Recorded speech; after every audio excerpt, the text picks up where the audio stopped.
Bonjour, voici la vidéo sur la numération décimale. Alors, qu'est-ce que la numération décimale? Eh bien, c'est tout simplement une façon d'écrire les nombres. Notre façon à nous d'écrire les nombres. Il existe plusieurs alphabets pour écrire les mots. Il existe aussi plusieurs numérations pour écrire les nombres. Et donc, pour faire comprendre un petit peu la numération décimale, attention à bien faire la différence entre un chiffre et un nombre. Et bien, tout comme les mots sont formés grâce aux lettres, tous les nombres sont formés grâce aux chiffres.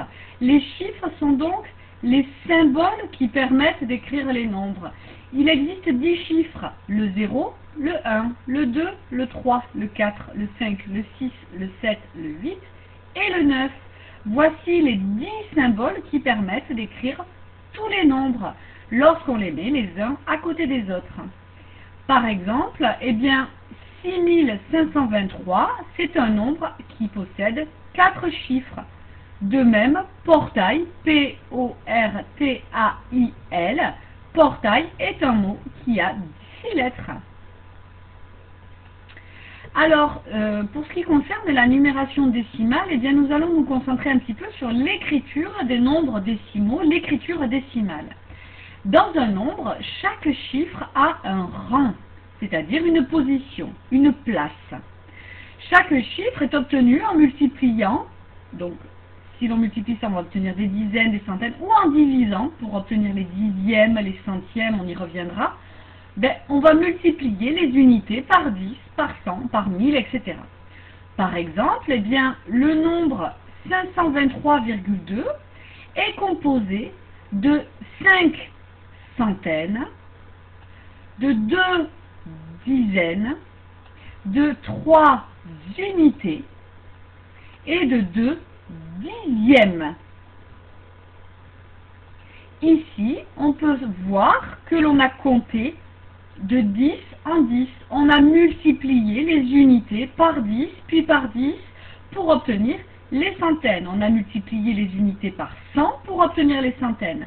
On a multiplié les unités par 10 pour obtenir les dizaines. Donc on a fait 5 fois 100, plus 2 fois 10, plus 3 fois 1, où là nous avons juste les unités. Nous avons bien 3 unités seulement. Et pour obtenir les dixièmes, nous avons divisé l'unité par 10. Nous avons donc fait 2 divisé par 10 pour obtenir les dixièmes. Nous allons, pour essayer d'écrire les nombres décimaux, nous aider du ce qu'on appelle le tableau de numération décimale. Alors, j'en ai mis une version ici, ce qui est peut-être un petit peu compliqué. Vous allez vous habituer à écrire les nombres décimaux sans passer par l'écriture décimale. Et donc, si je prends par exemple, sans passer par le tableau de numération, si je prends par exemple, eh bien, le nombre 523,2 ici, je vais essayer de l'écrire en respectant chaque rang et donc le placer chaque chiffre à la bonne position. Ici, j'ai donc 5 centaines, comme dit précédemment. La place des centaines est ici. Donc j'écris 5 à la place des centaines. 5 fois 100, 5 centaines. 2 dizaines, 2 dizaines. 3 unités. 3 unités. En fait, ce sont les unités qui vont me permettre de repérer à peu près comment se compose le nombre, d'essayer de bien comprendre chaque position. Je place ensuite la virgule entre les unités et puis les partages des unités. Donc les dixièmes sont là. J'ai donc placé 523,2 dans mon tableau de numération décimale.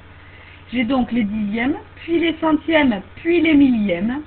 Et dans l'autre sens, eh bien, lorsque je regarde les unités et les multiples de 10, j'ai donc les dizaines, puis les centaines. Ensuite, je passe aux milliers, les unités de milliers, les dizaines de milliers, les centaines de milliers, puis les millions, les unités de millions, puis les dizaines de millions, puis les centaines de millions, et pour les très grands nombres, eh bien, les milliards, unités de milliards, dizaines de milliards, centaines de milliards. On pourrait agrandir ce tableau encore et encore, car il existe encore d'autres cases, et les nombres étant, l'ensemble des nombres étant infini, on a réussi à nommer de très très grands nombres. Nous en reparlerons sûrement plus tard dans une activité. Pour pour terminer, nous allons nous occuper maintenant des parties du nombre. Eh bien, un nombre décimal se compose de deux parties. La partie entière et la partie décimale. La partie entière est donc la partie où les nombres, en quelque sorte, l'unité n'a pas été découpée. La partie décimale est la partie où les unités sont plus petites que l'unité, que 1. Par exemple, donc ici, pardon, j'ai oublié de dire, les deux parties sont séparées par une virgule. Donc vous voyez la virgule ici sépare la partie entière, donc qui est ici 414, et la partie décimale, qui est ce 25 là, donc 2 dixièmes et 5 centièmes, c'est ce qu'on appelle la partie décimale. Voici la partie décimale et voici la partie entière. Un nombre est donc composé d'une partie entière et d'une partie décimale séparée par une virgule. Remarque, un nombre entier signifie qu'il a une partie décimale nulle, c'est-à-dire égale à 0. Le nombre 23, par exemple, pourrait s'écrire 23,0 avec une partie décimale égale à 0. Si un nombre a une partie décimale infinie, ce n'est pas un nombre décimal. C'est-à-dire, par exemple, si l'on regarde le résultat de l'opération 1 divisé par 3, on obtient 0,3333333 avec une infinité de 3 qui s'écrit pour la partie décimale. Ceci n'est pas un nombre décimal. Nous ne l'observerons pas dans ce chapitre. Et dernière remarque, les zéros qui sont notés à droite de la partie décimale et les zéros qui sont notés à gauche de la partie entière sont inutiles. Par exemple, si j'écris 0034,3, eh bien je n'ai pas besoin d'écrire ces deux zéros qui sont à gauche de la partie entière. Je peux l'écrire tout simplement 34,3. De même, 25,400, ces deux zéros qui sont à droite de la partie décimale, sont inutiles et ce nombre s'écrit tout simplement 25,4. Attention à ne pas enlever les zéros qui sont écrits au milieu du nombre. 2003 ne peut pas se séparer de ces deux zéros au milieu puisque ce zéro-là correspond au chiffre des centaines et ce zéro-là correspond au chiffre des dizaines. Mais il y a quand même un chiffre des milliers et un chiffre des unités. De même, 25,074 n'a pas de zéro inutile, il n'a que ces deux nombres, donc que des zéros utiles. Voilà, merci de bien vouloir répondre au questionnaire qui est laissé à la suite de cette vidéo.